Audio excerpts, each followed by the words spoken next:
Öksürürken idrar kaçırıyorum. Bunun tedavisi nasıl olur?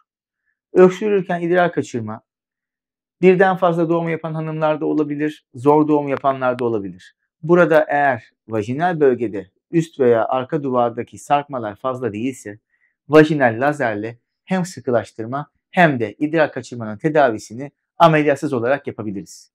Bu tedaviler 2 veya 3 seans ayda bir kere şeklinde uygulanmaktadır.